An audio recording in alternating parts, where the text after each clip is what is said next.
참 예수님 사랑합니다.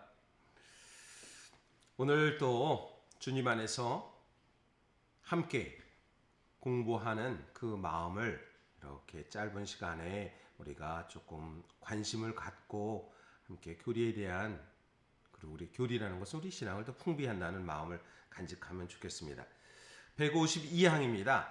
우리가 성부 하느님, 성자 하느님, 성령, 물론 다른 분이 아니기 때문에 그분이 한 분이면서 그래서 삼위일체 하나님을 믿나이다라고 우리는 고백합니다. 그래서 우리가 하루에 몇 번 성호경을 긋겠습니까? 아마 꽤 많이 긋는다고 생각됩니다. 어느 때는 그런 얘기가 농담으로 하지요. 커피 먹을 때는 조금, 그때도 성호경을 그 커피 드시는 분도 이렇게 모든 거 다 있지만 너무 또 그러면 마치 광신도처럼 보여서 누구는 그런 얘기를 하더라고요. 1,000원 이상 되는 부분은 뭐 성호경을 긋는다, 뭐 이런 얘기를 하는데 요즘은 또 커피도 1,000원이 또 넘으니까. 어쨌든 152항 성령을 믿음에 대한 부분을 함께 공부하도록 하겠습니다. 왜냐하면 지금 아직 간략히 공부합니다. 앞으로 계속 반복되기 때문에. 그분 성령의 도움 없이는 예수 그리스도를 믿을 수 없습니다. 성령의 힘 입지 않고서는 아무도 예수님은 주님이시다 할 수 없기 때문입니다. 인간에게 예수님께서 누구신지를 알려주시는 분은 바로 성령이십니다. 성령께서 모든 것을, 그리고 하느님의 깊은 비밀까지도 통찰하십니다.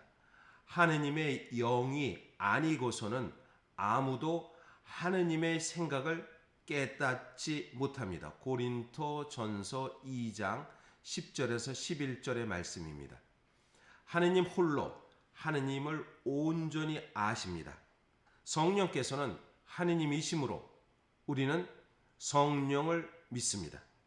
교회는 한 분이신 성부 하느님, 성자, 성령에 대한 신앙을 끊임없이 고백합니다. 그렇습니다. 성령에 대한 부분은 무엇이다라고 말할 수가 없는 것이 영입니다. 성령은 성부와 성자의 영으로서 성부와 성자와 한 몸을 이루는 삼위일체의 하느님으로서 한 육격이라고 이렇게 말할 수 있습니다. 물론 육격하니까 좀 어려운 얘기니까 그냥 들으시고 육격, 나중에 또 자세히 또 얘기하니까 육격입니다. 그래서 성령은 성부와 성자에게서 발하시고 성부와 성자와 더불어 영광과 흠숭을 받으시며 라고 이렇게 니케아 콘스탄티노플 신경에 나옵니다. 교회와 인간을 하느님께로 인도하고 성화시킵니다. 성령은 인간을 창조하고 구원하며 성화시키는 영입니다. 즉 창조와 구원과 거룩하게, 그러니까 창조주 하느님, 구세주 그리스도, 성화주 성령, 따로따로 분리하면 이렇게도 나눠서 이야기할 수 있습니다. 이 모든 것을 함께 어우러지는 것이 성령입니다.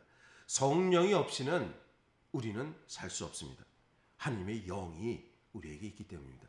우리가 거룩한 몸이다 라는 이야기는 바로 거기에 있습니다. 우리가 신앙생활했을 때 처음 신앙을 받아들이고 세례성사를 통해서 거룩한 영이 우리에게 들어온다고 말합니다. 거룩한 영은 성령입니다. 즉 영원한 생명을 받았기 때문에 그 보증을 받는다는 것이 바로 성령입니다. 우리에게 거룩한 영이 들어왔다는 것은 새롭게 태어나고 아담으로 죽음이 시작되었다면 이제 생명이 단절이 죽음입니다. 영원한 생명의 시작은 예수 그리스도를 통해서 영원한 생명이 시작됩니다. 영원한 생명은 바로 성령을 통해서 어우러지기 때문입니다. 그래서 성경에서는 성령을 루아르, 즉 하나님의 영, 입김, 후 분다라는 것으로서 얘기도 하고, 또 상징적으로 물, 불 이렇게, 그리고 숨이라고 하지만 또 얼이라고 또 말합니다. 성령이 얼이다. 이 얼은 얼굴이라는 이야기가 있죠. 얼굴은 사람 얼굴인데요. 얼굴은 얼이 드나드는 굴이다라고 얘기합니다.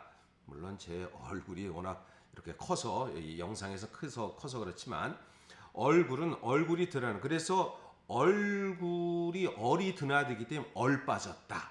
그래서 얼이라는 그러한 예리, 그래서 어떻게 보면 성령이 얼굴을 통해서 드러날 수 있다라고 합니다.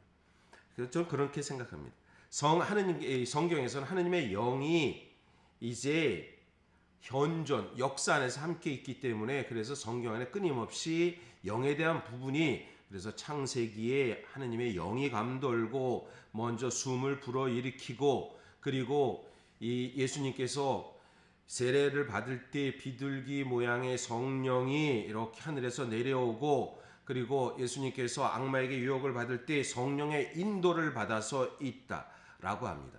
그리고 예수님께서 요한복음 20장에서는 부활하신 다음 제자들에게 숨을 불어일으키어 성령을 받아라 라고 이렇게 이야기합니다. 그래서 성령은 보호자, 파라클리토라고 말하고요, 진리의 영으로서 제자들에게 성령의 기운을 불어줍니다.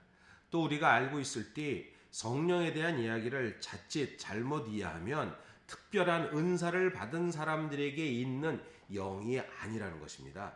우리 각자 성령은 주님께서 주신 하느님의 거룩한 은총이 나와 공동체 안에서 필요한 은사로서 이렇게 온다는 것입니다. 그래서 성령 7은 7가지 은사가 있다. 그래서 슬기, 깨달음, 의견, 지식, 용기, 공경, 두려워, 경외로움 여러 가지 있고, 또 한편 열매로서 성령의 열매가 있다. 사랑, 기쁨, 평화, 인내, 호의, 친절, 온유, 절제, 이러한 이 열매도 마찬가지죠. 좋은 거죠.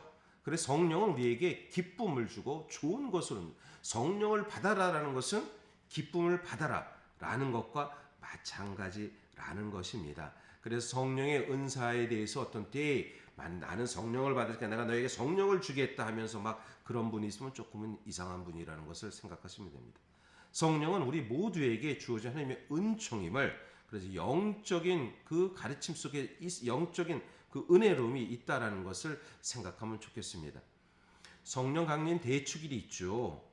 그 오순절을 기원을 듭니다. 50일이죠. 부활 이후 50일 이후 예수님께서 성령 강림. 그래서 오순절이라는 것은 구약에서 봄에 보리와 밀을 수확하고 나서 감사를 드리는 추수감사제, 즉 가나안 농경 축제의 모습이 우리에게 자연스럽게 들어왔다는 것입니다.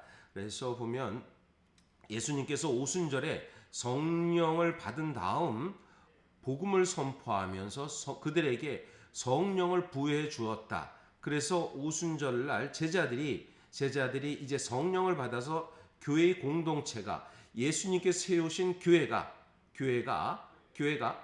제자들 공동체를 통해서 성령을 받아서 제자들의 이 교회 공동체가 새롭게 시작되었다. 그래서 성령 강림 대축일은 교회의 어떻게 보면 드러남의 시작이다라는 것을 이렇게 말할 수 있습니다. 그래서 성령은 우리에게 은사로서 그 기쁨을 주시는 분이라는 것을 다시 한번 기억했으면 좋겠습니다. 우리는 하느님 아버지, 아들, 성자 예수 그리스도, 성령님을 믿습니다. 우리가 하느님을 믿기 때문에 그분이 계시해 주는 것과 선물로 주신 것을 받아들입니다. 믿는다는 것 그 자체가 선물이라는 것. 그래서 신앙은 은총입니다. 라고 말할 수가 있습니다. 또 신앙은 우리 경험 이상의 무언가가 있습니다. 아무리 우리가 느끼지 못하고 아무것도 나한테 경험이 없다라고 말할 수 있습니다. 그러나 그 속에 경험이라는 이 보이지 않는 하느님의 손길이 우리 각자에게 있다는 것. 하느님은 우리에게 아주 각자 마치도 우리의 심줄이 이렇게 있듯이 우리 함께 있다는 것. 성령, 그래서 사도 바울의 말씀에 여러분은 성령의 궁전입니다. 라는 말씀을 다시 한번 기억하는 오늘이 되시기를 바라겠습니다. 아멘.